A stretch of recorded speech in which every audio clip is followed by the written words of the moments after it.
You know what? Let me just say it right now. Every book that I'm about to talk about, these are 5-star books, 5 stars. So I'm not going to be talking about anything less than a 5-star read. Hi. Happy New Year. Happy 2025. I actually don't know when you're watching this video, but I'm filming this January 2nd, 2025. What's up, dude? You okay?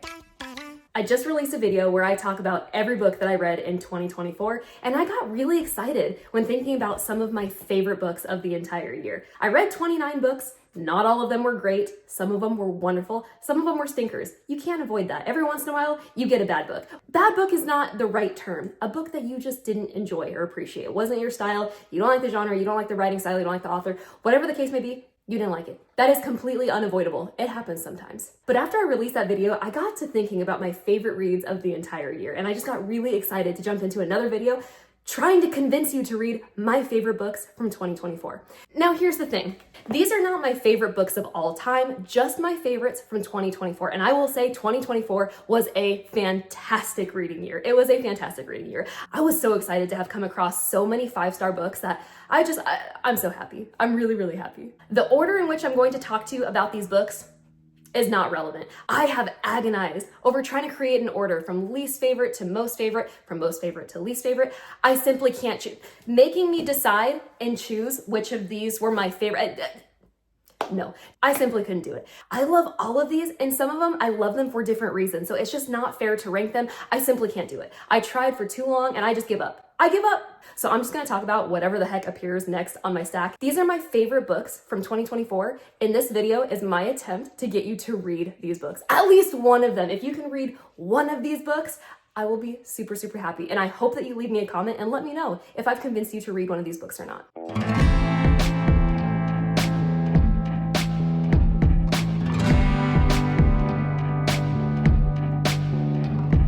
I'll include a link below to the video where I talk about all the books that I read in 2024 and whether or not I like them and whether or not I think you should read them. If you read one of the books that I'm about to talk about, I hope you let me know. Leave me a comment. Let me know if you've read these books, if you agree with me on the rating. Let me know how your reading year was. I hope 2024 was a wonderful reading year for you. I hope you found a bunch of 5-star reads. Also, if you came across some stinkers, I hope you let me know that as well, because I'm very curious to know. I will avoid those books if possible. My first set of books that I want to talk about are part of the John Dies at the End series by Jason Pargin. If you've spent any amount of time on this channel, you know I'm a huge Jason Pargin fan. I feel like this author is incredibly, criminally underrated. He is just such a wonderful, wonderful writer. And honestly, he has no rival. I can't compare his work to any other author. He's simply in a league of his own. In this particular series, he writes satirical cosmic horror. And I'll be honest, I have never read that genre before. I didn't even know that was a genre. And then I read John Dies at the End. I loved it, but not as much as these two. The second is This Book is Full of Spiders. The third is What the Hell Did I Just Read? All of these are considered standalone books, but I would recommend that you read them in order. You could technically pick up any one of them and just read it, and you'll probably enjoy it. I have one more that I need to read. It's called If This Book Exists, You're in the Wrong Universe. That is high, high, high up on my 2025 TBR.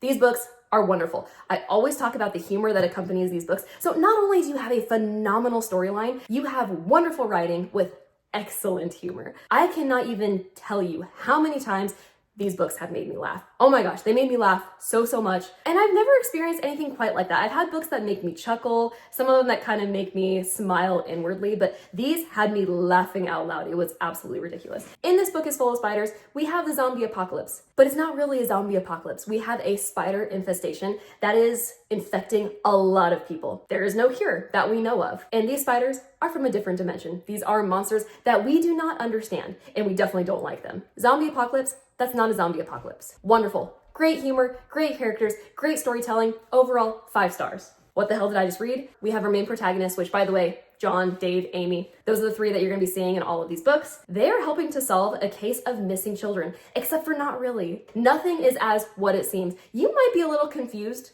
reading this, but I promise it is so wonderful. It is so well written. It's incredibly fun. It's incredibly funny. You will feel like you know these characters in real life. I have grown so attached to Dave, John, and Amy. I think about them all the time. It's probably not healthy, but I do. I think about them all the time. Again, satirical cosmic horror. You have entities from another dimension that complicate the story and complicate the lives of the main characters.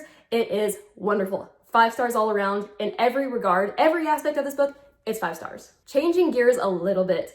This one was just so sweet. This is such a lovely book, The Story Life of AJ Fikry by Gabrielle Zevin. This one really surprised me. The reason I picked it up to begin with is because I heard Haley Pham talk about it. I'm a huge Haley Pham fan. I love her videos. Anytime she publishes a new video, I am watching it. I heard her talk about this one and she spoke so highly of it, I just couldn't resist. I had to know. This is a wonderful little story about AJ Fikry. He's a bookshop owner who's stumbled across some difficult times. His bookshop is not doing very well. He just experiences a theft in which somebody takes his collection, his very rare collection of Edgar Allan Poe poems, and then all of a sudden a mysterious package ends up in his bookstore.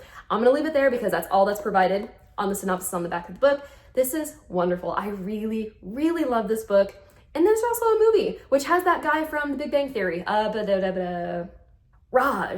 Raj. I don't know his actual name in real life, but Raj plays AJ Fikry. The movie is wonderful. The book is even better. This is very well written. I was very interested. I flew through it. Yes, it's short, but also I just couldn't put it down. I wanted to know what happened next. You have a little romance in there. Not romance heavy. It's definitely not romance heavy, but it does exist in here. 5 stars, general fiction. Really, really will always highly recommend this one. If you're not new to my channel, this one's not going to surprise you either. I am a huge, huge Brandon Sanderson fan, and I have read almost all of his books. It's a goal of mine in 2025 to read every single book that he has ever published, which I'm very close. I only have a few left that I have yet to read. High up on my 2025 TBR is going to be Yumi and the Nightmare Painter.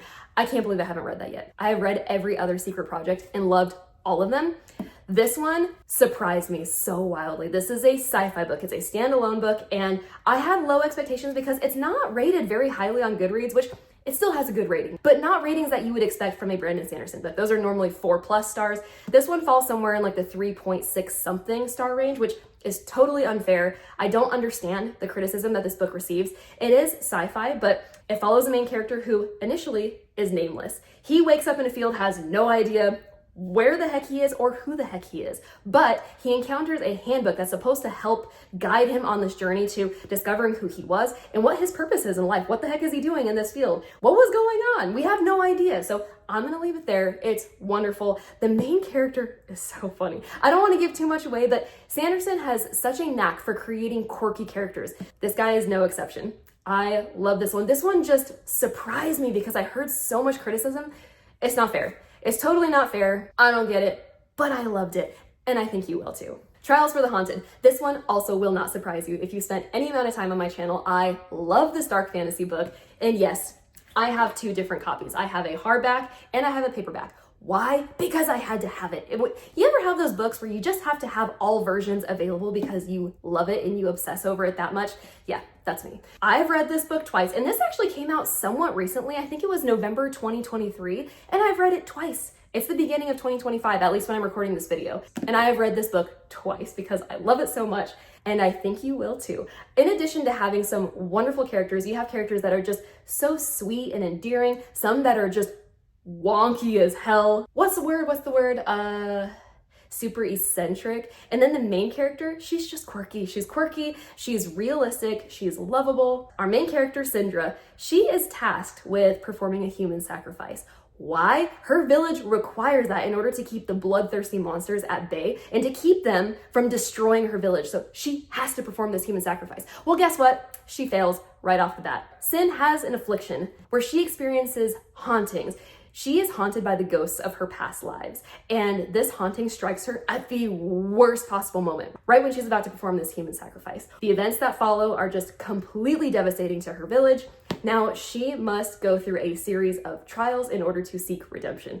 Oh, it's just so good. It's just so good. I can't speak more highly about this one because I think everybody should read it. This one is also criminally underrated. I feel like this book hasn't been discovered yet, but it will. Mark my words, this book will be discovered and I will be ahead of everybody else, and I hope you jump on that train with me. That way you can say that you were an original fan before this one really took off.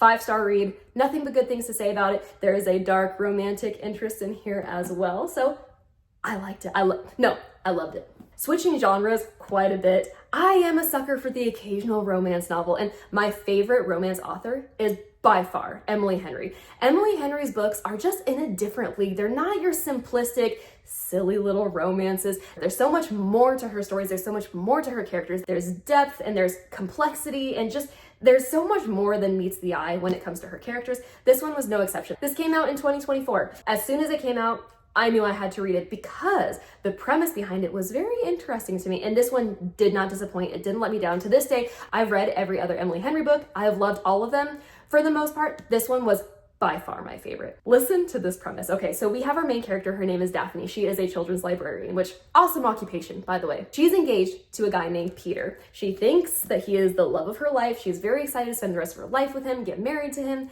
Surprising to her, he ends up calling off the wedding and saying, oops, sorry, Daphne, I'm actually in love with my best friend that I've known my entire life. Her name is Petra. Daphne's heartbroken and blindsided, by the way. She knows Petra. They've spent some quality time together. She never thought that was a threat of any kind. So Peter ditches out on the engagement, decides to spend forever with his childhood best friend, Petra. Petra, at the time, was also seeing a guy named Miles. Now, out of desperation, Daphne and Miles end up living together. The two people that were broken up with left heartbroken, and then you can probably guess what happens from there. They try to mend their broken hearts, and they kind of do it together. They go on this really cute journey of healing from heartbreak. It's wonderful. It's so good. This book exceeded my expectations. I was expecting to like it. I didn't know that I would love it. This was easily a 5-star read and easily my most favorite Emily Henry book. So yes, read this. Lastly, I read the 2 Fourth Wing books. I really love them. I really did. I know that Iron Flame gets a lot of criticism out there, but I honestly don't know why. I loved it. I loved it even more than Fourth Wing. Both of them were 5-star reads for me.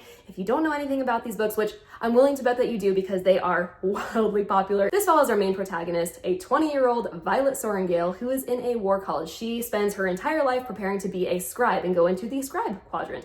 Well, surprise, surprise, she ends up in the writer's quadrant, where she's expected to bond with a dragon, compete, and survive all these deadly trials. And yeah, there is a dark romantic interest in there as well.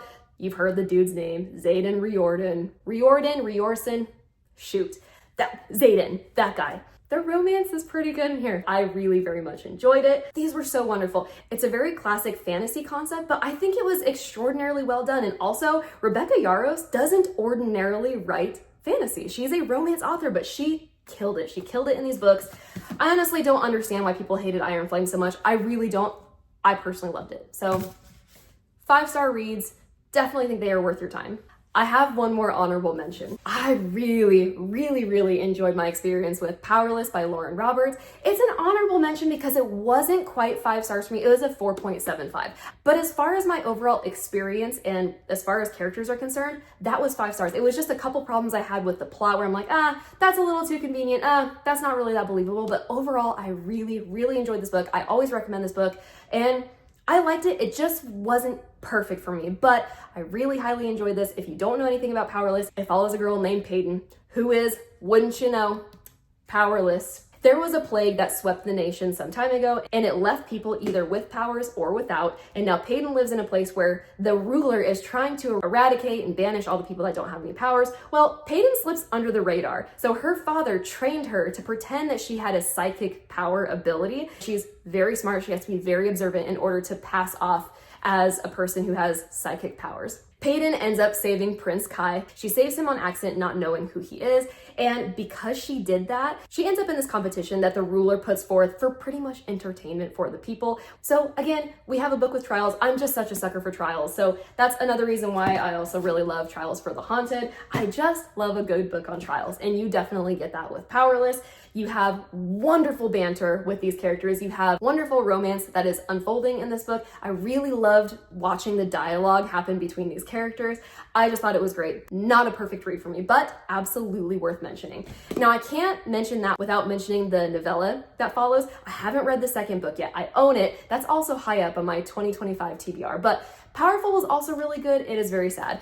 I'm not going to say anything about it because if you have read this, you know what to expect in this. And this follows the character Adena and a character named Max. Very good. Not quite 5 stars. Was I entertained? Yes. A little too sad for me to really fall in love with the story, but I liked it just fine. If you have stuck with me thus far, thank you so much. I appreciate your support. I love talking books and I love going on these rants. These videos are so fun for me. So thank you for your support. If you haven't done so already, feel free to subscribe to the channel. I have a lot more videos that I am just dying to make because 2024 was an excellent reading year. I already know that 2025 is going to be an excellent reading year because I'm starting off January with Wind and Truth by Brandon Sanderson. That is Stormlight Archive number 5. It has been the long-awaited sequel to his Way of Kings series, the Stormlight Archive. Oh, it's so good. But I haven't finished it yet, so I can't speak on it quite yet, but I will be ready soon. I cannot wait to record some content on that because I am just so stoked about it. I'm also seeing a lot of negativity about that one, but you know what? So far, I'm really enjoying it. And you know what? You can't please everybody. So, Sanderson, you're a master of your craft. So I ignore all those negative criticisms because I don't agree. Anyways, those were the top favorite reads that I had from 2024. Again, overall, excellent reading year. I couldn't be more happy. It's not to say I didn't come across the occasional bad book, because I did. There are readers out there who I am sure loved all the other books that I really didn't like, but to each their own. If you've stuck with me this far, thank you so much. I hope to catch you in another video. I hope that I've convinced you to read one of these books. If I have, please let me know. Or if you've already read some of these books, let me know your thoughts. Are they also one of your favorites? Also, let me know what your favorite reads were from 2024 or your least favorite. I would also be curious to know that as well. I hope to catch you in another video, and I will catch you on the flip side.